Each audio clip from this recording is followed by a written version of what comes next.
السلام عليكم ومرحبا بكم. معكم وفاء من قناة شيوات وفاء. كنتمنى دائما تكونوا في احسن الاحوال. اليوم ان شاء الله غادي نقدم لكم دوازتاي اللي كيجي راقي في الشكل، والمذاق ديالو كيجي هائل هائل جدا. المكونات ديالو بسيطه وفي المتناول. كنتمنى يعجبكم الفيديو ديال اليوم وتجربوا الوصفه ان شاء الله. نخليكم مع المقادير وطريقه التحضير وفرجه ممتعه.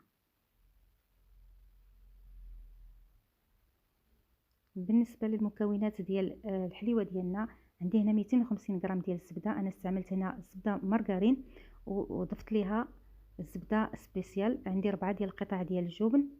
عندي كاس ديال الكوك اللي حمرته على هذا الشكل هذا، كاس ديال العنبه.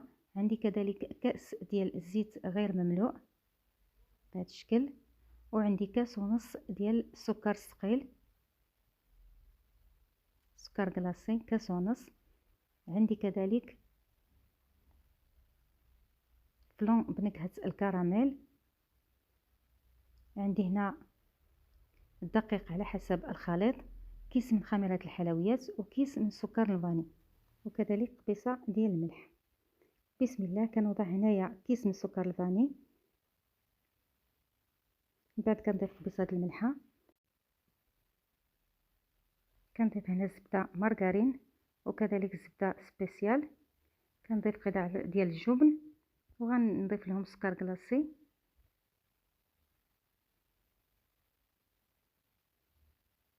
كاس ونص ديال السكر كلاصي. غنخلطوا هاد المكونات مزيان.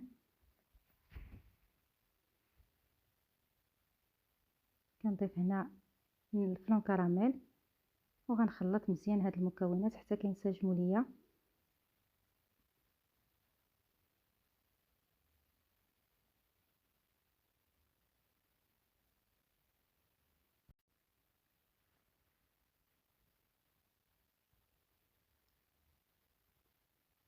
كنخلط مزيان بهذا الشكل حتى كتذوب ليا الزبده مع السكر كلاصي. من بعد كنضيف لهم هنا الزيت وكنستمر دائما. ومن بعد كنضيف الكوك اللي محمر، اللي كيعطي لهاد الحليوه واحد النكهه اللي كتجي رائعه وبنينه بزاف.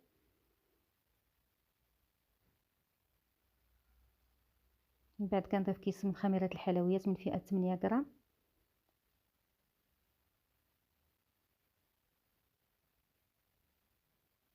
وهنا كنبدا باضافه الدقيق شويه بشويه.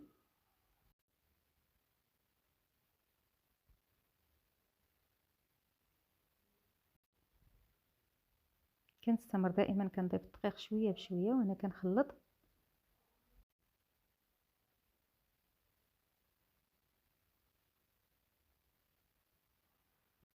كنخلط العجينه ديالي حتى كنتحصل عليها على هذا الشكل هذا، كتكون عجينه رطبه.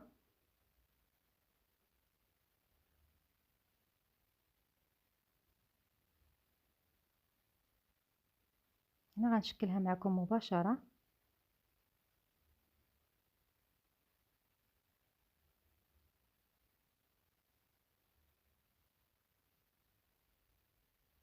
هنا عندي الكوك اللي محمر.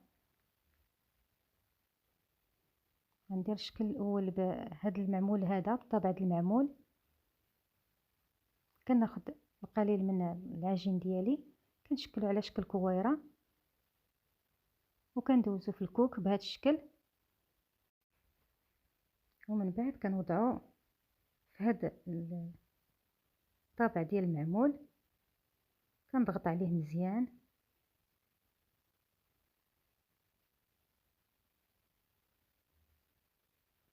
وكنتحصل على هذا الشكل اللي كيجي بهذا الشكل هذا.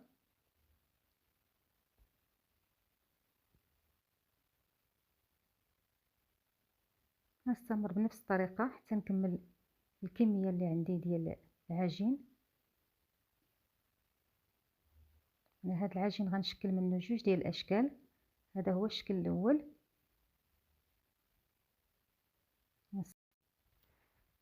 كنستمر بنفس الكيفيه حتى كنكمل هذا الشكل الاول.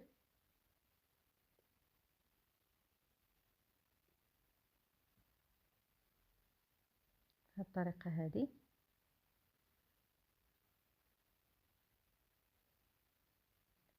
هاد الحليوه هذه كتعطينا كميه كبيره.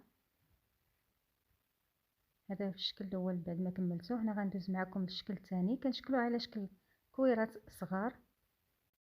كنكمل الكميه وكندخلها للفرن تطيب وتحمر، ومن بعد غنزينها معكم ان شاء الله. هنا بالنسبه للشكل الاول خديت المربى وضفت له السكر سنيده وضعته فوق البوطه وخليته حتى غلا، زينت به الحلوى على هذا الشكل. بالنسبه للشكل الثاني غادي نزينه بالشوكولاته البيضاء. هنا عندي شويه ديال الشوكولا اللي ذوبته، غادي نوضع فيه الحليوات ديالي على هذا الشكل.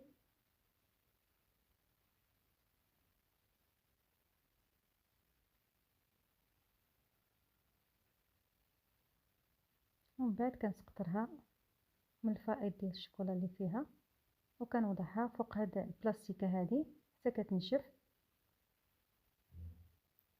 غادي نستمر بنفس الكيفيه حتى غنكمل.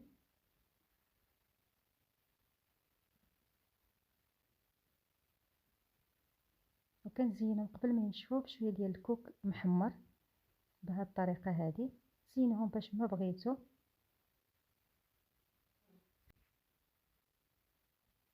هادو هما الحليوات اللي قدمت لكم اليوم، كنتمنى يعجبوكم. الحلوه الاولى هي هذه، المربى كيجي قابط مزيان في الحلوه.